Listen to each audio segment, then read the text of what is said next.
संयोग दुष्ट होगा। काल का नाम भी कालो मायात्म संबंध है। माया का नाम भी काल है, परमात्मा का नाम भी काल है। परमात्मा की शक्ति का नाम है माया। दोनों के संबंध का नाम भी काल है। काल के स्वरूप को जान लेने वाला कालजयी हो जाता है। काल के स्वरूप को जानने वाला कालजयी हो जाता है। कालो मायात्म संबंधात कालो मायात्म संबंध काल कलयताम अहम, भगवान श्री कृष्ण का वचन है। तो हमने संकेत किया महाकाल। उज्जैन में कौन है? आत्म तत्व क्या है? महाकाल। कालों का भी काल, कालो मायात्म संबंध। इस तत्व को जान लेने वाला कालजयी हो जाता है। काल की दाल भी उस पर गल जाए ये संभव नहीं है। तो धीरे धीरे क्या करना चाहिए? 24 घंटे में कम से कम 40 मिनट भगवान के भजन का बल होना चाहिए। हमारे पूज्य गुरुदेव स्वामी कटपात्री महाभाग ने एक बार उनके चरणों के पास मर्यादा की सीमा में बैठा था। काशी की बात है। उन्होंने कहा क्यों हो? ये मुसलमान सज्जन 5 बार नमाज क्यों पढ़ते हैं बताओ? मुसलमान सज्जन 5 बार नमाज क्यों पढ़ते हैं? मैंने कहा मैं आपका बालक और विद्यार्थी हूँ, आप ही कृपा करके बताइए कि 5 बार क्यों पढ़ते हैं। उन्होंने कहा हमारे तुम्हारे पूर्वजों से, हिंदुओं से इन्होंने शिक्षा ली होगी। सूर्योदय के पूर्व कम से कम 15 मिनटों तक भगवान के भजन का व्रत लीजिए, धीरे धीरे उसका पालन कीजिए। सूर्योदय के समय भगवान का भजन कीजिए, मध्याह्न काल में भगवान का भजन कीजिए, सायंकाल भगवान का भजन कीजिए, रात्रि में सोने के पूर्व भगवान का भजन कीजिए। एक व्यक्ति, मथुरा के चौबे की बात उसी है, आध घंटे कहें कोई मथुरा के चौबे हंस रहे। एक व्यक्ति आध घंटे में भरपेट भोजन कर लेता है। उस भोजन का प्रभाव 5 घंटे तक कम से कम बना रहता है। नहीं, बच्चों की कहानी अलग है, हाथ सूखा तो बच्चा भूखा।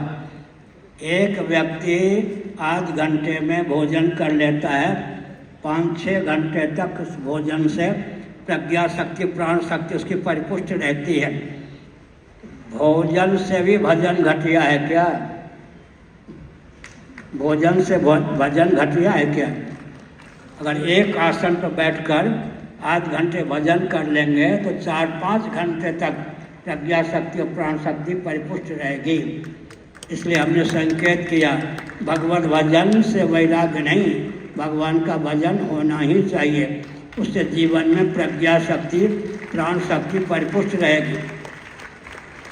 गायत्री मंत्र का अनुवाद में बोल रहा हूँ तुलसीदास जी के शब्दों में। गायत्री मंत्र का अनुवाद जान लीजिए, जानते हो तो प्रयोग कीजिए। जनक सुता जग जननी जानकी, अतिशय प्रिय करुणा निधान की, ताके जुगपद कमल बनाऊं, जास कृपा निर्मल भज पाऊं। भगवती सीता की आराधना से निर्मल मति की प्राप्ति होती है। गायत्री मंत्र का अनुवाद हुआ या नहीं? जनक सुता जग जननी जानकी, अतिशय प्रिय करुणा निधान की, ताके जुगपद कमल बनाऊं, जासु कृपा निर्मल मति पाऊं। निर्मल मति, मल रहित मति की प्राप्ति भगवती सीता की आराधना से होती है।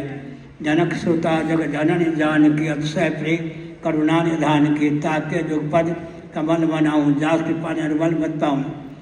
हम एक बार गुजरात में स्वामी नारायण संप्रदाय के किसी सज्जन के यहाँ रुके थे। हमने देखा कि बच्चों को स्नान का अवसर दिया जाता है। 10-15 मिनट वो पाठ करते हैं, तब उनको जलपान दिया जाता है। हम भी घर में थे, 10 साल की आयु में यज्ञोपवीत हो गया। स्नान करके 1000 गायत्री मंत्र जपते थे, तब जलपान होता था, उससे पहले नहीं। भजन का बल होना चाहिए सज्जनों। भजन का बल होगा तो भवसिंधु में तरने की क्षमता आ जाएगी। तैरने की क्षमता भवसिंधु सूख जाएगा। भजन का बल होगा तो अपना जीवन सबके हित में प्रयुक्त और विनियुक्त होगा। भजन का बल अवश्य होना चाहिए। पृथ्वी की अपेक्षा पानी का अधिक महत्व हमने बताया। इसी प्रकार भगवत भजन का सर्वोत्कृष्ट महत्व है। भजन से उपरामता उचित नहीं है। धीरे धीरे भजन का बल और वेग हो। साथ ही साथ ये भारत है, विकास के नाम पर इसको दिशाहीन करने का प्रयास नहीं करना चाहिए। एक विचित्र तथ्य है,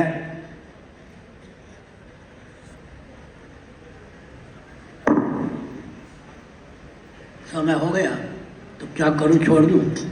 छोड़ दो भाई। निर्विकल्प हैं, विकल्प भी नहीं। भजन का बल अर्जित कीजिए।